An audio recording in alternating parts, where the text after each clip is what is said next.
Bio Bio Televisión, con el auspicio de Libérate del estrés con Melipaz, tranquilizante natural de NOP Laboratorios, pinturas y adhesivos Lanco. Llegó la nueva forma de pintar con despacho en 24 horas. DBA Capital, invierte en la transición a energías limpias. Conoce el eFund en dbacapital.com y Aeolus i3 Dongfeng. SIDEF, garantía de confianza. Presentan comentarios de Tomás Mochati. ¿Andas acelerado? ¿Te sientes más irritable y alterado? ¿Te cuesta dormir bien? Tranquilízate naturalmente con Melipaz, que calma la ansiedad, relaja y reduce el estrés. Libérate del estrés con Melipaz. Pídelo en todas las farmacias del país.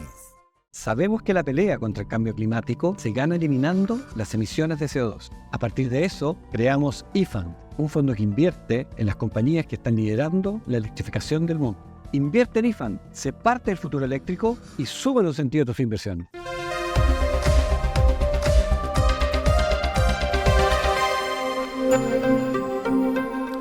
(6:30 de la mañana). Los carabineros se dejan caer en la amplia y elegante Casa Institucional de la Policía de Investigaciones, ubicada en uno de los barrios más pudientes de Chile, en Las Condes.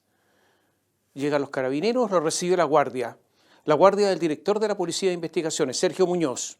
Permiso, dicen los carabineros, y entraron. Le tratan de impedir la entrada y entonces le muestran una orden de entrada y registro emanada del Cuarto Juzgado de Garantía de Santiago, dictada a solicitud de la Fiscalía, para allanar la casa del director de la PDI.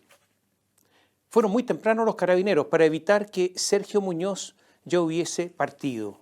Simultáneamente, otros carabineros llegaban al cuartel general de la Policía de Investigaciones, a la oficina de Muñoz, y también las allanaron. Esto es brutal, porque para la Fiscalía hay sospechas que el jefe de la policía chilena, Sergio Muñoz, es un delincuente. Todo indica que el gobierno no tenía ni la menor idea, que fue tomado de sorpresa, que no tenía ni de cerca alguna sensación de lo que pasaba. De hecho, el gobierno no reaccionaba. Se demoraron en gorjear algo. La Policía de Investigaciones emitió un comunicado un rato después, corto, escueto, 2 párrafos, 3 líneas en cada párrafo, nada más. Parecía escrito por un improvisado redactor en estado groggy, como el boxeador en el suelo que no entiende nada, que balbucea, en la que el mundo le da vueltas por su estado de semi-inconsciencia. Semi-inconsciencia por los golpes recibidos. Sergio Muñoz, el sabueso caído en desgracia, resistió durante todo el día, durante casi todo el viernes. No quería renunciar, quería convertirse en una especie de mono porfiado. Conocía eso del bambú. El bambú que cuando está verde se inclina ante el viento, pero no cae, vive y supera la tormenta. Cayendo la noche, como un perro apaleado, fue con la cola entre las piernas a la moneda, a rendirse, a presentar su renuncia. El martes, el policía, el sabueso, estará sentado en el banquillo de un tribunal y se pedirán medidas cautelares. Se ha convertido en un detective atrapado. Hace ya un buen tiempo, después del escándalo protagonizado por el Lucho, el Dani y la Leo, me refiero a quiénes: al conocido y poderoso abogado Luis Hermosilla, poderoso, abogado del expresidente Sebastián Piñera, abogado de la familia de Jaime Guzmán, abogado de Giorgio Jackson, abogado de muchísima gente importante. Me refiero también al Dani, a Daniel Sauer, el empresario que se vanagloriaba de arreglar sus cosas a su modo para no pagar lo que le exigía impuestos internos. Y me refiero a Leonarda Villalobos, una abogada tardía que también decía tener nexos importantes en esa reunión, en las oficinas de Hermosilla, donde se planificaba el pago de coimas a funcionarios públicos en medio de estafas, documentos falsificados, triangulaciones y mucha plata robada. Dijimos, en ese tiempo, cuando esto se descubrió, que una de las claves sería el celular del abogado Luis Hermosilla, específicamente su WhatsApp, porque los WhatsApp de la gente poderosa que tiene tantos contactos, ahí están los contactos con la gente poderosa. Y dijimos que había 3 posibilidades: que destruyeran el celular, que lo usaran en forma selectiva, este WhatsApp sí, el otro no, nos olvidamos, para dirigirse solo contra algunos, o que se dirigieran contra todos, con todos los que había intercambios de mensajes comprometedores. ¿Pero qué pasó? ¿Habrá mensajes, por ejemplo, había mensajes de WhatsApp con otros abogados? ¿Había en los WhatsApp de Luis Hermosilla intercambios de mensajes con ministros de Corte de Apelaciones o con ministros de Corte Suprema o con ministros de Estado? Esta última posibilidad, la tercera, la de dar a conocer todo, siempre creímos que era muy poco factible, porque se estaría dando a conocer. ¿Por qué? Porque se habría producido un terremoto institucional. Se estarían entonces dando a conocer solo algunos hechos, solo aquellos relacionados con el caso en que es indagado, el caso Audio, y nada más, para no abrir la caja de Pandora chilena. Pareciera que sí, eso y nada más, para que, insisto, no haya un terremoto institucional. ¿Por qué no se dan a conocer todo, más allá de las razones legales que se esgrimen? Por razones de Estado. Recordemos que el caso, o el llamado caso Audio, la grabación en la que aparecen el Lucho, la Dani y la Leo, en que ellos se confabularon en las oficinas de Luis Hermosilla, según aparece en el audio filtrado por Leonarda, la Leo, para coimiar a funcionarios del Servicio de Impuestos Internos y de la Comisión para el Mercado Financiero. Hablaron de armar una caja negra de plata para pagar esas coimas. Y Lucho, el penalista experto, dijo ahí con autoridad, hay que recordarlo, esto es un delito y es la única manera de hacerlo, no hay otra, cometamos delito. Y la coima iba a ser tan grande que el del Servicio de Impuestos Internos tenía que estar dispuesto, según decía Luis Hermosilla, a bloquear computadores, a quemar una oficina, a lo que sea. Esto es un delito, dijo una y otra vez Luis Hermosilla, el penalista. Esto es un delito, lo parafraseó la Leo, la abogada a poco recibida, como se decía antes. En todo este tiempo, el caso Audio se había manejado con muchísimo secreto. Algunos auditores de Radio Bio Bio nos preguntaban, ¿y qué ha pasado con el caso Audio? Y nosotros no sabíamos nada, porque efectivamente se guardaba el secreto. Hay que recordar que el 16 de noviembre pasado hubo un allanamiento a las oficinas de Luis Hermosilla por los carabineros. Se llevaron computadores, celulares, buscaban las pruebas del cohecho, de la coima a los funcionarios del Servicio de Impuestos Internos y a otros funcionarios públicos. Y se encontraron, cuando revisaron el teléfono celular de Luis Hermosilla, con un intercambio de mensajes entre él y Sergio Muñoz, el jefe de la Policía de Investigaciones. Ocurre que Luis Hermosilla en ese momento representaba al exdirector de la Policía de Investigaciones, al antecesor de Muñoz, a Héctor Espinosa, acusado de malversación y lavado de activos.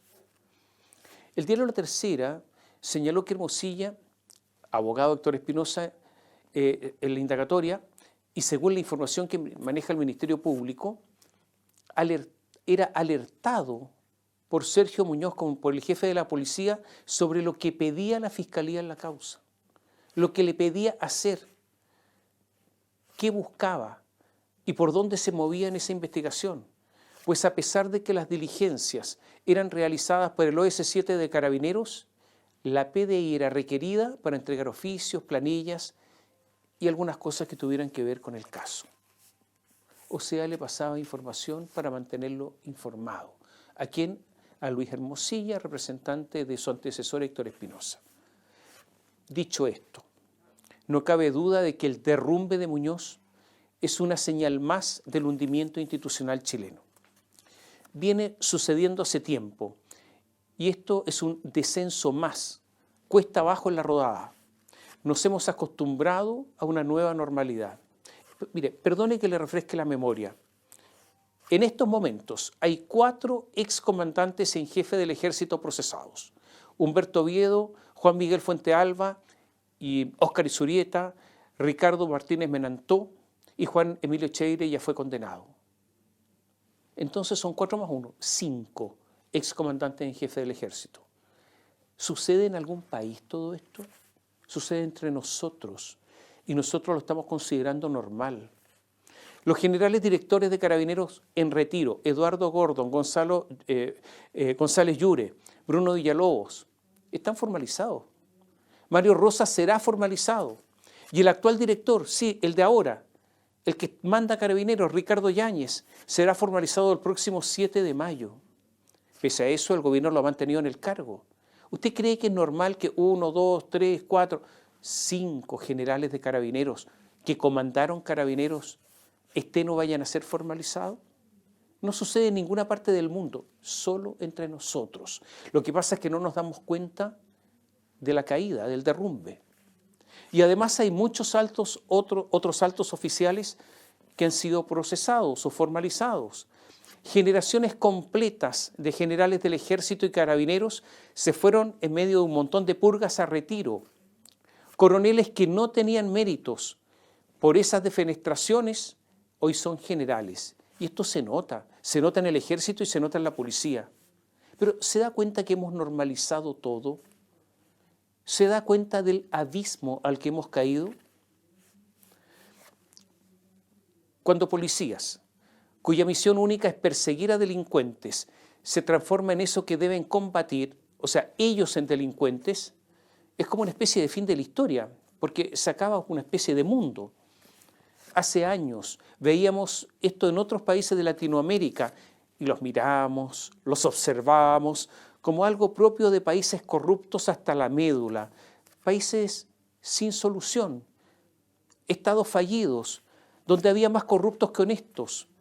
Mirábamos a esos países con una mezcla de asco, consecuencia de la pestilencia y de lástima por su pobre condición. Pero nosotros nos hemos acostumbrado a ir cuesta abajo en la rodada. Señores, bienvenidos a la América Latina profunda. Esa con la que Hollywood durante tanto tiempo se hizo un picnic. Las 2 jefaturas máximas de las 2 policías más importantes serán, reitero, formalizadas. ¿Puede haber algo peor? Dígame usted. El director de la Policía de Investigaciones, insisto, Sergio Muñoz, será formalizado el martes por infracción a las normas que cautelan el secreto de las causas de lavado de dinero y blanqueo de activos. No sabemos qué es lo que pasó, qué es lo que hizo Luis Hermosilla con esta información. De verdad no lo sabemos. Pero eso, desde el punto de vista delictual, da lo mismo. Yo quiero recordar que Héctor Espinosa, el anterior jefe de investigaciones, la Fiscalía para él está pidiendo una condena de 20 años de cárcel. El gobierno, que está formado por personas que antes pedían renuncias a diestra y siniestra cuando eran oposición, que eran tan duros, tan éticos, tan implacables, ahora gobernando con funcionarios que dependen de ellos, en principio, cuando se conoció esta noticia y durante horas dijeron que no iban a pedir la renuncia de Sergio Muñoz en una prudencia hasta ahora desconocida y que tenían que esperar los antecedentes que se darían en la audiencia de formalización del día martes. Esto lo dijo en un punto de prensa oficial el subsecretario del Interior, Manuel Monsalve. Esa fue la primera reacción. Pero durante todo este día viernes fue tal la indignación de mucha gente ante la notable inconsecuencia gubernamental que tuvieron que apurar la salida de Muñoz. Y ahora surge un problema, porque si cae Muñoz, ¿por qué no cae Yáñez, Ricardo, el general de Carabineros, que también va a ser formalizado? Porque uno sí y otro no. Ahora, es verdad que los dos serán formalizados por causales distintas, pero la situación del general Yáñez, el director de Carabineros, parece volverse también insostenible. Ahora, en el edificio Norambuena, porque desde ahí se dirige, se gobierna Carabineros, había este día viernes algarabía, cierta algarabía, sonrisas socarronas, porque todos sabemos que ambas policías, como se dice elegantemente, no se llevan, no se quieren, más bien se aborrecen. Y para los carabineros, en una especie de sueño del pibe, allanar la casa, entrar al dormitorio de un adormecido Muñoz, entrar a sus oficinas, hojear con desparpajo su correspondencia, ante la mirada inútil de sus subalternos, ante la vergüenza de sus detectives. Porque recuerde usted que los policías que mandan ahora hablan de mis detectives, el general habla de mis carabineros. Son los tiempos de ahora. Cuando la corrupción llega a la policía, no queda nada por hacer. Cuando llega a los tribunales tampoco. Por eso vamos cuesta abajo. Lo de Sergio Muñoz, él pedía el que la Fiscalía considere un policía corrupto, es un hecho de una gravedad que es posible que no seamos capaces de dimensionar. Porque, piense usted, estamos con estos policías, con estos jefes policiales, ¿estamos en condiciones de vencer al crimen organizado? Pero parece evidente que no, que esa disputa contra el crimen organizado la estamos perdiendo. Durante la semana, creo que se produjo uno de los hechos políticos más trascendentes de los últimos días, cuando el alcalde de Maipú, Tomás Bodanovich, luego de reunirse con la jefa de la Seguridad Pública, la ministra del Interior, Carolina Toá, pidió que el ejército desembarcara en su comuna, Maipú. Que el ejército desembarcara en su comuna. Él, Bodanovich, es frente amplista, es militante de Revolución Democrática, y que el hecho que dijera, no en el Palacio Consistorial, sino en el Palacio de Gobierno, en su puerta, en La Moneda, que eran las Fuerzas Armadas las que debían hacerse cargo, provocó un remesón en el oficialismo. Lo de Bodanovich es toda una novedad. Se lo explico. Esto es muy importante. Si el oficialismo toma las banderas de la seguridad pública, haciendo desde el gobierno todas las cosas que se deben y se pueden hacer, podría dejar a la derecha sin discurso. Si se toman la seguridad pública en serio, me refiero al gobierno, ¿de qué hablará la oposición? ¿De qué hablará José Antonio Kast, Rodolfo Carter o Evelyn Matei? Lo que hizo Bodanovich es abrir una vía para el oficialismo para disputar la única causa que hoy mueve a la derecha. Lo hemos dicho otras veces, la oposición tiene flojera intelectual. Cree que tiene las próximas elecciones ganadas. Cree que le basta hablar de asesinatos y crimen organizado. Lo de Bodanovich es por eso, desde un punto de vista político, muy interesante. Pero, claro, fue insuficiente por dos razones. No profundizó en cómo debe ser la ley de reglas del uso de la fuerza, la RUF, ni sobre la ley de infraestructura crítica, ni sobre la ley de inteligencia. Simplemente llamó a las Fuerzas Armadas a estar ahí. Fue insuficiente, fue liviano. Podría haber sido un simple globosonda, a ver cómo reaccionaban los demás. Y lo segundo es que ante las críticas de su propio sector, unas horas después reculó y dijo que solo era un llamado al Congreso a apurar la tramitación de esas leyes, lo que es falso, porque en el punto de prensa no fue ese el sentido que él expresó. No son pocos los que sospechan, lo hemos dicho en otras oportunidades, que en Chile se acerca un gobierno autoritario. Es posible que el próximo gobierno, porque hay una alternancia permanente en los últimos tiempos, es posible que el próximo gobierno sea de derecha. Yo creo que es también posible que fracase.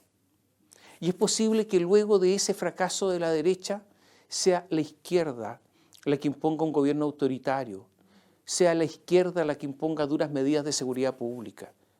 Y claro, usted me va a decir, pero si está el Partido Comunista, el Partido Comunista que permanentemente llama a la rebelión popular, a la revuelta del llamado estallido social, que promueve marchas, que promueve huelgas. Esto es imposible. No, es posible. Porque cuando el Partido Comunista es gobierno, suele aplicar las más duras medidas contra la delincuencia y la disidencia política. Eso es un gobierno autoritario. Y en eso lo puede acompañar el Frente Amplio. Es posible que el próximo gobierno de derecha, por estas razones, porque un fracaso sería la izquierda autoritaria, sea el gobierno más importante desde el retorno a la democracia. Naturalmente que no podemos excluir que Bodanovich habló en clave electoral, lo mismo que el gobierno. Por eso recién ahora el gobierno se dio cuenta que hay campamentos, o mejor dicho, tomas enormes en la región metropolitana, verdaderas ciudades donde no hay gobierno de nadie, ni de Boric, ni de nadie, no hay policías, no hay fiscales, no hay jueces. Porque el poder en esos lugares, donde viven a veces 15.000 personas, lo tienen ellos, los jefes narcos. En estos llamados campamentos, son tomas, hay de todo, son ciudades. Hay calles, avenidas, pasajes, pasajitos, vericuetos, hay negocios, hay negocios para abastecimiento de comestible, hay ferreterías, hay barberías, hay casinos de juego, hay discotecas, también hay cementerios, donde entierran a inmigrantes indocumentados, aquellos que no sabe la autoridad que existen, y los entierran ahí y nunca se sabrá quiénes fueron. Y también entierran a los que matan, a los que asesinan, para que no se les encuentre nunca más. Sí, recién el gobierno se dio cuenta de que todo eso existía, luego de que en la toma Vicente Reyes apareciera bajo una losa el cadáver del teniente del ejército venezolano Ronald Ojeda. Y aquí un paréntesis. La PDI no ha detenido a ninguna de las personas que permitieron ese entierro. O sea, llegaron, lo enterraron ahí, había gente que permitió eso y no hay ningún detenido, es raro. Y en este caso, secuestro con homicidio, el de Ojeda, no hay ninguna persona detenida salvo ese muchacho de 17 años, el que según la ley penal adolescente tendría eventualmente pena bajísima. Y no ha pasado nada más. Sigo con la toma. Vecinos que eran reconocidos delincuentes supieron antes que iba a venir la policía e iba a intervenir esos campamentos. Y por lo tanto, lo que hicieron fue abandonar los hogares mucho antes de que llegaran, porque también tienen capacidad para saber. Otra cosa, si usted creyera a las estadísticas, estos campamentos que se allanaron en Santiago, son las zonas más seguras de Chile, de acuerdo a las estadísticas, porque en esos lugares casi no hay denuncias. Y si las hay poquísimas. Y de las pocas, la mayoría es por violencia intrafamiliar.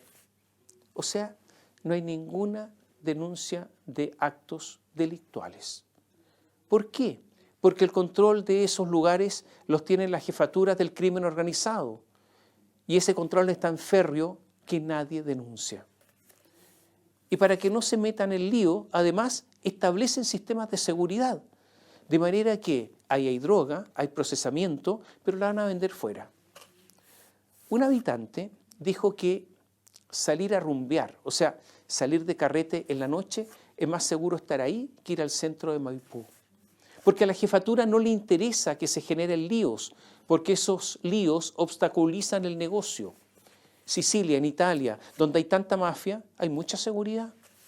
Entonces, en las tomas Nuevo Porvenir de Cerrillos, por ejemplo, a la noche salen a comer a una pollería.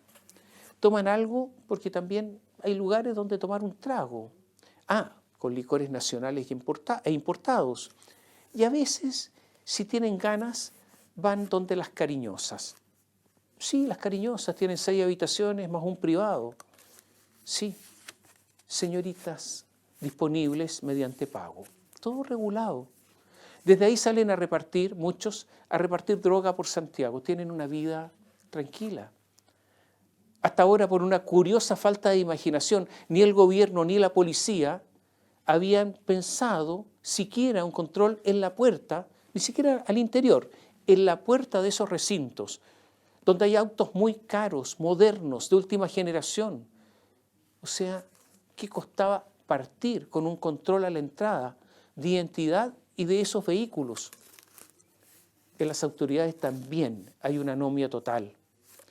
Hace unos días, luego de una investigación, Gendarmería despidió a 11 funcionarios. A ver, ¿por qué les cuento esto? Porque es importante combatir la delincuencia y el crimen organizado teniendo policías que no sean corruptos, teniendo jueces que sean probos también y no ideologizados, teniendo fiscales que hagan el trabajo y teniendo una gendarmería que funcione.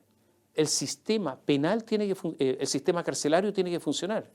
Bueno, hace unos días Gendarmería despidió a 11 funcionarios luego que se descubriera a estos sancionados realizando una fiesta con asado, con bebidas alcohólicas, con drogas, al interior de casas fiscales del penal Santiago I. Estos sancionados, estos gendarmes iniciaron una huelga de hambre, pero si esa es la misma medida que utilizan los presos cuando algo no les gusta. O sea, hicieron lo mismo que hacen los presos. Y el director de Gendarmería, ¿sabe lo que hizo? En forma increíble, les dio vacaciones. A ver, si funcionara la policía, si funcionaran los tribunales, habría que meter más gente a la cárcel. Pero las cárceles no funcionan. A ver, veamos algo de las cárceles. La población penal es de aproximadamente 53.000 reos en estos momentos. Escuche bien, el 83% de la población penal declara consumir droga, 83% de esos 53.000. El SENDA, que es el Servicio Nacional para la Prevención y Rehabilitación del Consumo de Drogas y Alcohol, tiene un cupo de solo 350 personas para las 53.350 personas para tratamiento de droga. ¿Y sabe qué? Esos 350 cupos no se llenan, no se completan. Y ocurre que en las cárceles no hay personas con síndrome de abstinencia. ¿Y por qué sucede todo esto? ¿Por qué esto es tan loco? El 83% consume y no hay abstinencia. ¿Por qué? Bueno, porque las cárceles chilenas están llenas de droga, están absolutamente abastecidas de droga.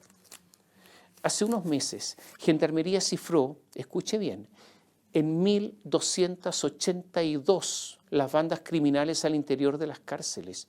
1.282, pero sí es una cosa increíble. 4.000 integrantes, 600 líderes.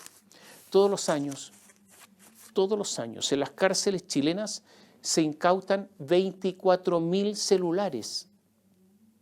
A ver, no hay que ser un experto para afirmar que Gendarmería está corrupta.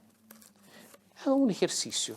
Vaya usted a un estacionamiento de los funcionarios de Gendarmería y observará muchos autos muy caros.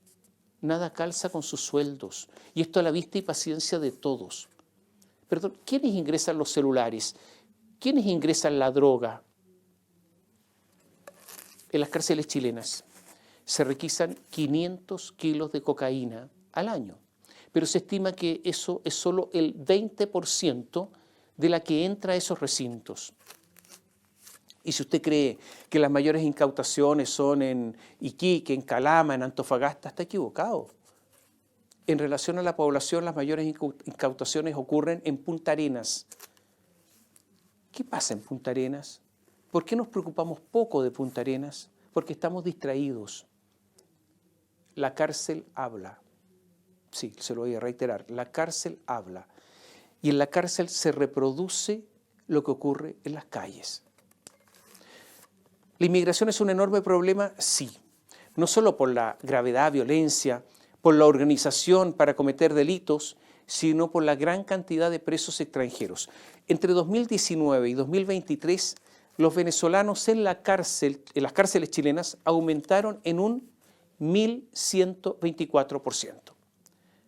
Se estima que esta es una de las manifestaciones del desembarco del Tren de Aragua en Chile, un desembarco que sería masivo. Entre esos mismos años, los colombianos presos aumentaron en un 102%.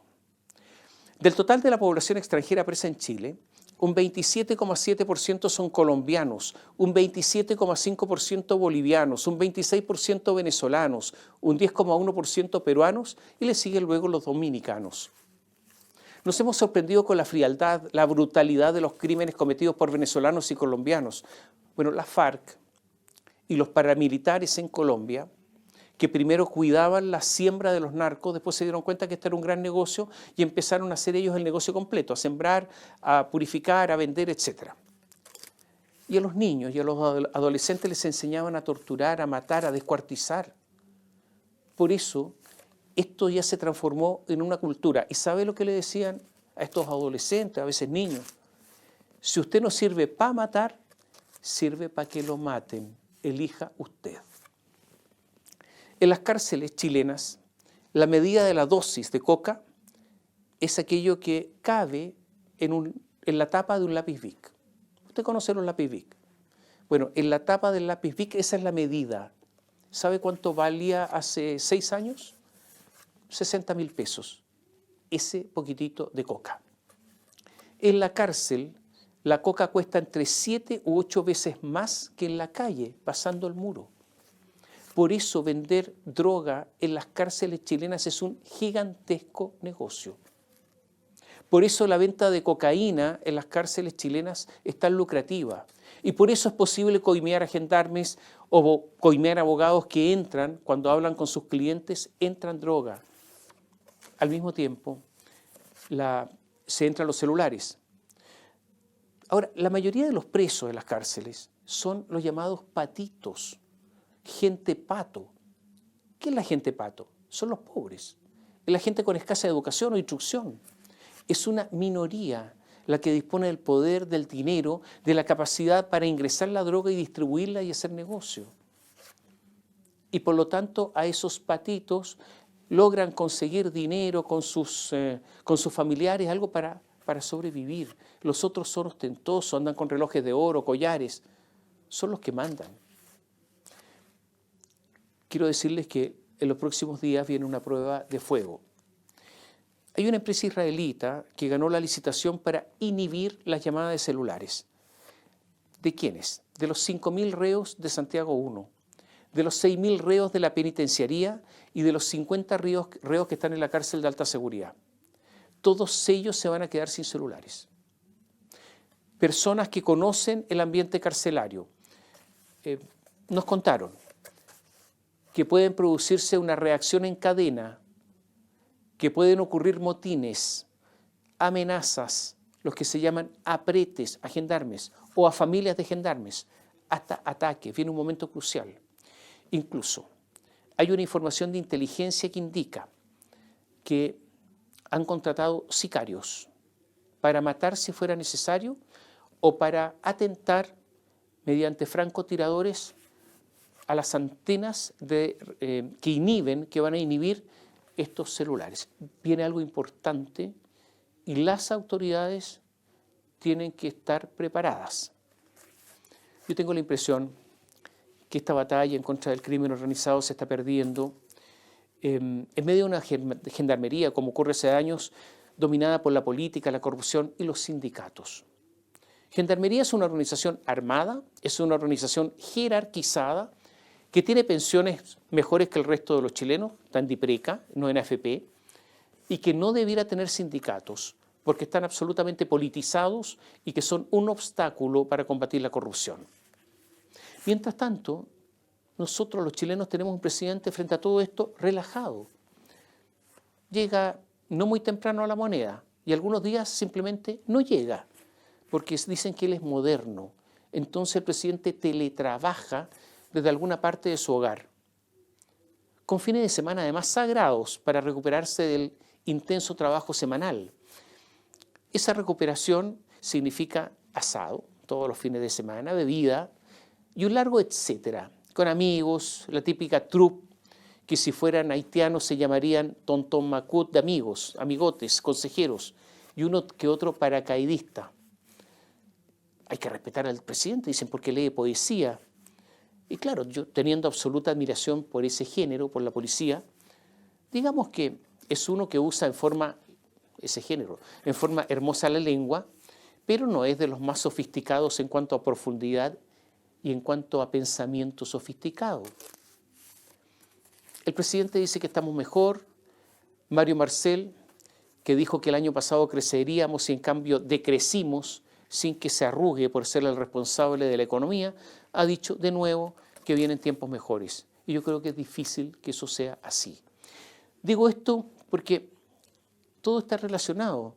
Para combatir el crimen organizado, que además es muy organizado y cuenta con muchos recursos y además es despiadado, el Estado necesita recursos y no los tiene. porque nos estamos quedando sin medios económicos. Por eso la economía es importante, no solamente para que usted y todos vivamos bien, para que todos tengamos trabajo, sino para que haya recursos públicos para combatir la delincuencia y el crimen organizado. No tenemos recursos. Las grandes empresas no están invirtiendo en Chile. Todas sus inversiones las destinan a mercados donde hay más seguridad pública, donde no hay proyectos refundacionales, donde hay menos costos laborales, donde hay más rentabilidad y menos conflictos. El crecimiento potencial de Chile es de menos del 2%, es un crecimiento que asegura pobreza. La industria forestal chilena, que fue uno de los líderes en Chile y en Latinoamérica, es un ejemplo, porque simplemente la industria forestal chilena dejó de invertir. Han cerrado 200 aserraderos. Tenemos el menor nivel de bosques plantados desde 2012. La industria forestal necesita plantar porque trabaja a tiempo mediano. Tiene que esperar que los árboles crezcan y por lo tanto es un continuo de plantaciones. Bueno, dejaron de invertir. Reitero, tenemos el menor nivel de bosques plantados desde 2012. Todos los años la superficie plantada se reduce en 35.000 hectáreas, con una caída anual de 3.500 empleos, por un valor todo eso de 1.200 millones de dólares. Si no se planta, el camino es a la extinción de la industria forestal. Pero eso a Mario Marcel no le importa. Todos sabemos, la construcción está paralizada. La venta de departamentos, digamos, en los sectores más ricos del país, la venta de departamentos cayó un 34% en Las Condes, un 37% en Vitacura, un 43% en Lo Barnechea. Y en los sectores de más bajos recursos, el alejamiento de la posibilidad de obtener créditos hipotecarios ha hecho que la oportunidad de compra se haya transformado en una mera ilusión. La cifra de cesantía está en un 8,4%, subió 0,4% en 12 meses. Faltan cerca de 230, 240 mil empleos que recuperar para equipararnos al momento de la pandemia. Sin crecimiento económico esto es imposible. No solo eso, sin los 100.000 nuevos funcionarios públicos que permitió contratar el ministro de Hacienda, la cifra de cesantía sería obviamente mucho mayor. En enero, ahora recién, los despidos por necesidades de la empresa alcanzaron los 51.648, un 20% más anual, un 25% más que el mes precedente y el mayor número desde mayo de 2020 en el peor momento de la pandemia. El Consejo Fiscal Autónomo señaló que el aumento de nivel de deuda pública desde el 38% del PIB en 2022 a un 39,8% en 2023 es relevante, muy relevante. Hubo un deterioro en el balance estructural que pasó de un superávit de 0,2% en 2022. A ver, en 2022 gobernó Gabriel Boric, pero fue con la ley de presupuestos del gobierno anterior, de Piñera. Ese año 2022 hubo un superávit de 0,2%. Bueno, el año pasado, donde se aplicó el primer presupuesto bajo Boric, realizado, confeccionado por Boric, se pasó un déficit de 2,6% del PIB. O sea, en la primera ley de presupuesto confeccionada por Mario Marcel tenemos un déficit muy importante. Este es un deterioro brutal, incumpliendo naturalmente que la regla fiscal. El Consejo Fiscal Autónomo advirtió, y esto es textual, que no existen espacios para nuevos gastos permanentes en los próximos años si no aumentan la fuente de financiamiento también permanente. O sea, este gobierno no va a dejar un peso para el gobierno siguiente. Se sostiene que el gasto en intereses pasó de representar 1,9% del gasto general, del gasto del gobierno central, esto en 2013, a 4,2% en 2023, un salto enorme, y se prevé que seguirá aumentando hasta el 5,2% en 2028. Este gobierno ha sido irresponsable en materia económica y vamos a pagar los costos por muchos años.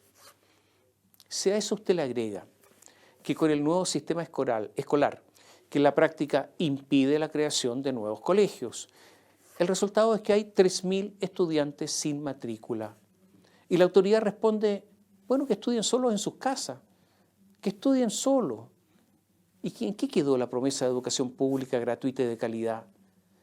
La promesa que ahora descubrimos en que era un simple eslogan de campaña, una falsedad, un artilugio para llegar al poder, usando a los niños y a los padres esperanzados con eso. Para terminar, 2 cosas. Hay una enorme crisis de confianza en el país, de confianza entre los ciudadanos, de los ciudadanos con las instituciones o con la política. Hay desconfianza con el presidente. Estoy convencido que en el profundo desencuentro que hemos tenido, que el presidente ha tenido con Israel, el presidente Boric no conoce las consecuencias. Y no las conoce él, tampoco la ministra de Defensa Maya Fernández, tampoco el canciller Alberto Van Claveren, porque quienes saben algunas cosas, no confían en ellos, no confían en el Frente Amplio, no confían en sus socios del Partido Comunista, no confían en la superficialidad de muchos de ellos, ni en su llamado internacionalismo. Las relaciones, aunque sean países grandes y países pequeños, las relaciones siempre tienen algo de reciprocidad. Se dan cosas para obtener otras. Yo estoy convencido que Boric y los demás no saben qué recibimos ni qué damos. O sea, que en política exterior se dan palos de ciego porque parte de la verdad no se conoce por ellos. Y esto es un poco triste. Y lo segundo, hay mucha gente en el gobierno que se da cuenta que las cosas no van bien, que los datos duros así lo indican y hay que hacer caso a los datos duros, pero también lo indica la calle. Hable con la gente. La contracción económica es evidente. Era cuestión de ver la ausencia de veraneantes en los meses estivales, de la cantidad de gente que busca trabajo y no encuentra, de la cantidad de departamentos disponibles en venta y nadie compra, de la enorme cantidad de locales comerciales que dice se vende o se arrienda, la cantidad de gente que no está llegando a fin de mes con su sueldo. Es evidente que no solo hay políticas equivocadas, en otros sectores simplemente no hay política y el Poder Ejecutivo, ejecuta poco, o sea, hay problemas de gestión. Es verdad que a Gabriel Boric nunca le interesó la economía, pero ese desinterés provoca dolores y angustias. Los meses que vienen van a ser difíciles. Hay sectores que no son pequeños de gobierno que todo esto lo saben y están preocupados. Pero hay otros sectores que son los buenistas, esos que si hay algo bueno, aunque sea eso bueno bien pequeño, aunque incluso sea algo insignificante en relación a lo otro, lo resaltan, lo idolatran como una especie de acto de fe. Son los eternos optimistas. Algunos de ellos son los que siempre sonríen en una expresión que ya no es de risa, sino esa sonrisa permanente que parece mueca. Y hay un poco de todo. Hay jóvenes que han tenido una vida acomodada y que la seguirán teniendo porque tienen muchos recursos. Otros que son tan ideologizados que han convertido sus creencias en una religión. Otros que son los antiguos revolucionarios que se transformaron en su tiempo en concertacionistas, en socialdemócratas, pero que en ese tiempo vendieron su alma al diablo, asesorando a empresarios sin importar calaña ni honestidad ni nada, que se enriquecieron y que ahora tratando de expiar pecados, sin abandonar sus arcas bien repletas, tratan de expiar sus culpas, algo que nadie les ha pedido, sino que solo su conciencia es lo que los molesta, lo que los transforma en revolucionarios de nuevo, los transforma en lo que otrora fueron y que ya viejos constituyen un asunto algo patético. Y hay de todo, hay lobistas que se vendieron al mejor postor y ahora que están con los que criticaban con razón el lobby y que el asesorado acepta porque de él ya es muy difícil saber qué principio sustenta. Es la gente que acomodada no ve ni mira cifras, ni parece habla con la gente y que se dedica a asesorías verbales, las mismas que se hacían en los tiempos de Soquimich y de Julio Ponce Lerú. Todo esto es una especie de revoltijo. Pero el tiempo, sí, el tiempo, y no habrá que esperar mucho, dirá quién tenía la razón.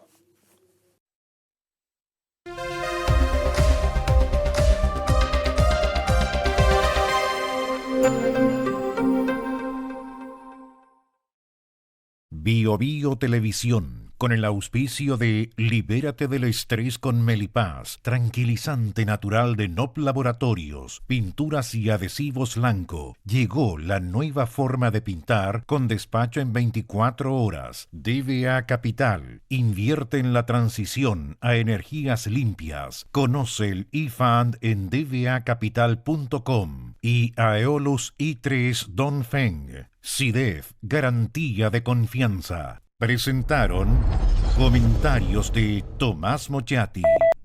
¿Andas acelerado? ¿Te sientes más irritable y alterado? ¿Te cuesta dormir bien? Tranquilízate naturalmente con Melipaz, que calma la ansiedad, relaja y reduce el estrés. Libérate del estrés con Melipaz. Pídelo en todas las farmacias del país. Sabemos que la pelea contra el cambio climático se gana eliminando las emisiones de CO2. A partir de eso, creamos eFund, un fondo que invierte en las compañías que están liderando la electrificación del mundo.